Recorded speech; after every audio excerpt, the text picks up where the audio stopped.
ओम श्री साई नाथाय नमः।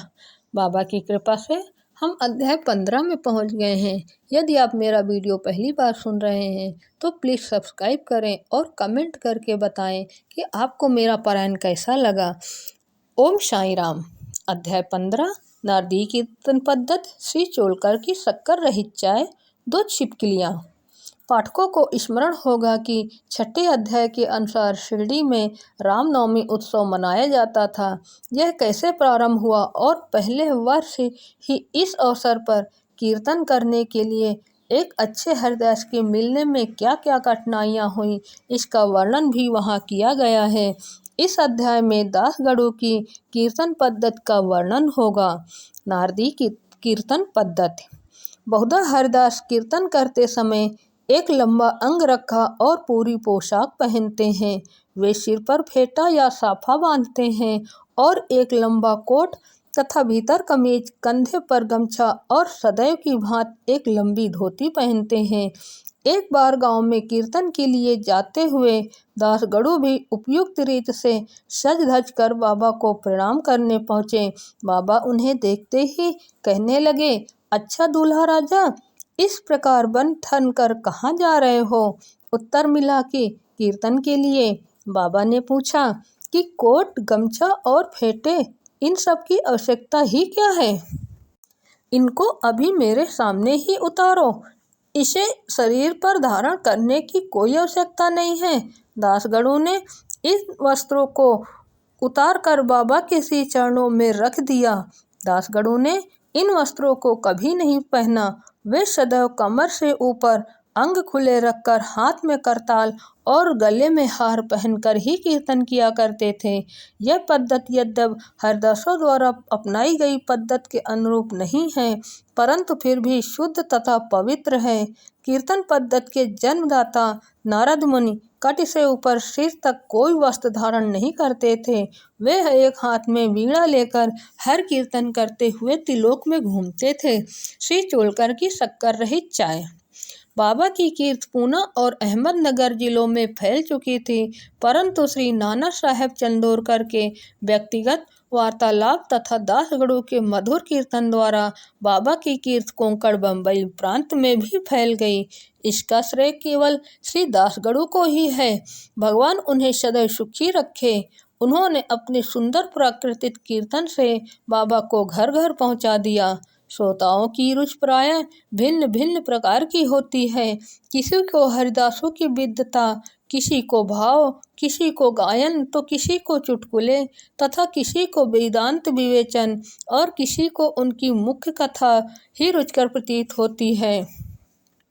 परंतु ऐसे बिरले ही हैं जिनके हृदय में संत कथा या कीर्तन सुनकर श्रद्धा और प्रेम उमड़ता हो। श्री दासगढ़ू का कीर्तन श्रोताओं के हृदय पर स्थायी प्रभाव डालता था। ऐसी ही एक घटना नीचे दी है। एक समय ठाणे के श्री कौपिनेश्वर मंदिर में श्री दासगढ़ू कीर्तन में श्री साईं बाबा का गुणगान कर रहे थे। श्रोताओं में एक चोलकर नामक व्यक्ति, जो ठाणे के दीवानी न्यायालय में एक अस्थायी कर्मचारी था, भी वहां उपस्थित था। दासगढ़ू का कीर्तन सुनकर वह बहुत प्रभावित हुआ और मन ही मन बाबा को नमस्कार कर प्रार्थना करने लगा कि हे बाबा, मैं एक निर्धन व्यक्ति हूँ और अपने कुटुंब का भरण पोषण भी भली भांति करने में असमर्थ हूँ। यदि मैं आपकी कृपा से विभागीय परीक्षा में उत्तीर्ण हो गया तो आपके श्री चरणों में उपस्थित होकर आपके निमित्त मिश्री का प्रसाद बांटूंगा। भाग्य ने पलटा खाया और चोलकर परीक्षा में उत्तीर्ण हो गया। उसकी नौकरी भी स्थायी हो गई। अब केवल संकल्प ही शेष रहा। शुभस्य शीघ्रम। श्री चोलकर निर्धन तो था ही, उसका कुटुंब भी बड़ा था, अतः वह शिरडी यात्रा के लिए मार्ग व्यय जुटाने में असमर्थ हुआ। ठाणे जिले में एक कहावत प्रचलित है कि नाड़े घाट वसुंधरा पर्वत श्रेणियाँ कोई भी सरलता पूर्वक पार कर सकता है, परंतु गरीब को उबरे घाट ग्रह चक्कर पार करना बड़ा ही कठिन होता है। श्री चोलकर अपना संकल्प शीघ्राति शीघ्र पूरा करने के लिए उत्सुक थे। उसने मितव्ययी बनकर अपना खर्च घटाकर पैसा बचाने का निश्चय किया। इस कारण उन्होंने बिना शक्कर की चाय पीना प्रारंभ किया और इस तरह कुछ द्रव्य एकत्रित कर वह शिरडी पहुंचा।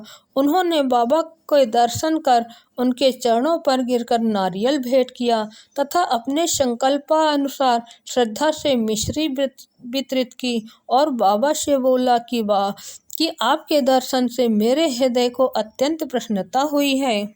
मेरी समस्त इच्छाएं तो आपकी कृपा दृष्टि से उसी दिन पूर्ण हो चुकी थी। मस्जिद में श्री चोलकर का आतिथ्य करने वाले श्री बापू साहब जोग भी वहीं उपस्थित थे। जब वे दोनों वहां से जाने लगे तो बाबा जोग से इस प्रकार कहने लगे, अपने अतिथि को चाय के प्याले में अच्छी तरह शक्कर मिलाकर देना। इस अर्थपूर्ण शब्दों को सुनकर श्री चोलकर का हृदय भर आया और उसे बड़ा आश्चर्य हुआ। उनके नेत्रों से अश्रु धाराएं प्रवाहित होने लगी और वे प्रेम से विह्वल होकर श्री चरणों पर गिर पड़े। श्री जोग को अधिक शक्कर सहित चाय के प्याले अतिथि को दो। यह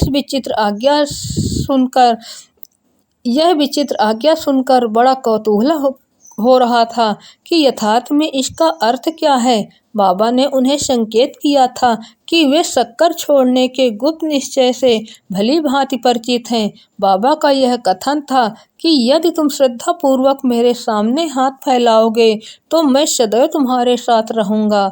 यद्यपि मैं शरीर से यहाँ हूँ, परंतु मुझे 7 समुद्रों के पार भी घटित होने वाली घटनाओं का ज्ञान है। मैं तुम्हारे हृदय में विराजित तुम्हारे अंतरस्थ ही हूँ, जिसका तुम्हारे तथा समस्त प्राणियों के हृदय में वास है। उसकी ही पूजा करो। धन और सौभाग्यशाली वही हैं जो मेरे सर्वव्यापी स्वरूप से परिचित हैं। बाबा ने श्री चोलकर को कितनी सुंदर तथा महत्वपूर्ण शिक्षा प्रदान की। 2 छिपकलियों का मिलन। अब हम 2 छोटी छिपकलियों की कथा के साथ ही यह अध्याय समाप्त करेंगे। एक बार बाबा मस्जिद में बैठे थे कि उसी समय एक छिपकली चिक चिक करने लगी। कौतूहलवश एक भक्त ने बाबा से पूछा कि छिपकली के चिकचिकाने का क्या अर्थ है, यह शुभ है या अशुभ। बाबा ने कहा कि इस छिपकली की बहन आज औरंगाबाद से यहाँ आने वाली है, इसलिए यह प्रसन्नता से फूली नहीं समा रही है।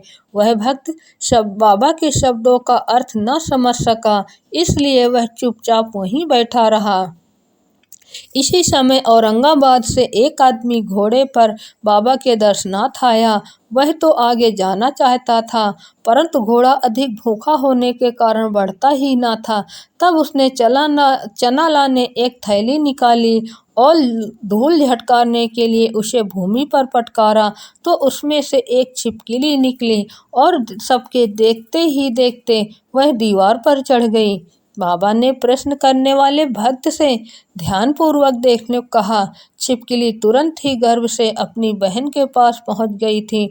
दोनों बहनें बहुत देर तक एक दूसरे से मिली और परस्पर चुंबन व आलिंगन कर चारों ओर घूम घूम कर प्रेम पूर्वक नाचने लगी। कहाँ शिरडी और कहाँ औरंगाबाद। किस प्रकार एक आदमी घोड़े पर सवार होकर थैली में छिपकली को लिए हुए वहां पहुंचता है और बाबा को उन 2 बहनों की भेंट का पता कैसे चला, यह सब घटना बहुत आश्चर्यजनक है और बाबा की सर्वव्यापकता की द्योतक है। शिक्षा। जो कोई इस अध्याय का ध्यानपूर्वक पठन और मनन करेगा, साईं कृपा से उसके समस्त कष्ट दूर हो जाएंगे और वह पूर्ण सुखी बनकर शांति को प्राप्त होगा। श्री सद्गुरु साईनाथार्पणमस्तु। शुभम भवतु। ओम श्री साईं यशःकाय शिरडी निवासने नमः। बोलो अनंत कोटि ब्रह्मांड नायक राजाधिराज योगी राज पर ब्रह्मा श्री सच्चिदानंद सद्गुरु साईनाथ महाराज की जय। बाबा साईं सबकी भली करे।